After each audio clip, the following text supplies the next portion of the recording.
I'm out here with the cows. Hey, hope y'all are having a good day. I just heard a little bit ago, I heard the news about Charlie Kirk, and been out here, messing with these cows and thinking and praying, honestly. And I got to thinking about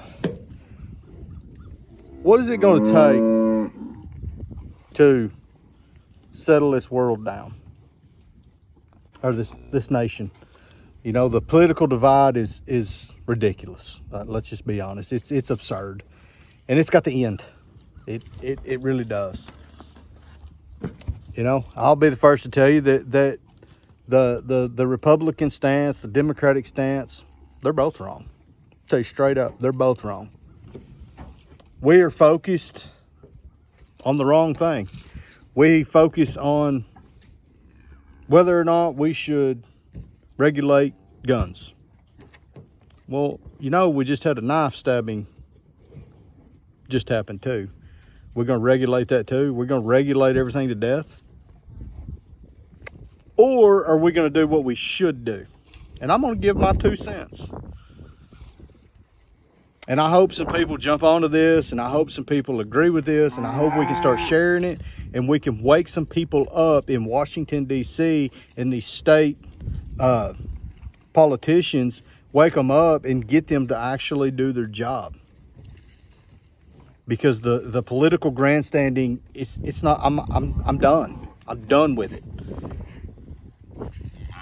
And I'm going to be the first to tell you, there are politicians out there right now that I will not vote for ever again. I'm not going to tell you who they are, but I will not vote for them. That's between me and the ballot box. But I am going to tell you that there are politicians that I have voted for that I will not vote for. But I'm going to tell you this. Number one, we need politicians to do their job. We need them to, first and foremost, take the handcuff off of doctors. Put a system in place. You know what? Here's the deal. Here's something. Here's an easy one. They always talk about people selling guns, private treaty. You're never going to stop that. You're never going to sell private treaty gun sales. But what you could do is put a free program up where, if I want to buy a gun or whatever, I can jump online, type in the serial code to make sure it's not stolen or used in a, some kind of illegal something. But I can also put their name in it to make sure everything's legit. If I'm selling to somebody private treaty, I can make sure that they're legally allowed to have a gun. That's simple. That is a simple process. But I got another one. How about we do this? How about we take the handcuffs off of doctors so that they can actually assess their patients, and we can get people the help that need help. It's not about pumping pills. It's not about this, it's not about that. No, it's about doctors being allowed to actually do their jobs. How about we take the handcuffs off of police officers?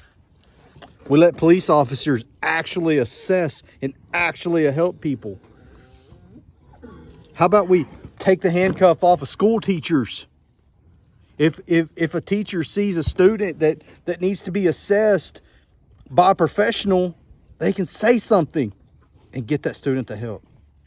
How about this? How about we put a program in place, sort of like a CPS or an APS situation, where if one of your family members or one of your co-workers is, for a old redneck way of saying it, if their cheese is sliding off their cracker, that you can call a line, call a hotline, and get someone out there to actually assess them and get them the help that they need. It's not about taking people's rights away. It's about giving them the tools and the opportunity to succeed. I'm tired of us saying, well, we can't take their rights away. We're not taking their rights away. We need to give them what they need to succeed, no matter what. This is not a political issue. This is doing what's right. We need to take a stand. And if any politician says they're against giving people the right to succeed, then we need to vote them out, and I don't care who they are. It's time that we, the American people, take a stand and say, enough. Enough. Y'all help me by sharing this.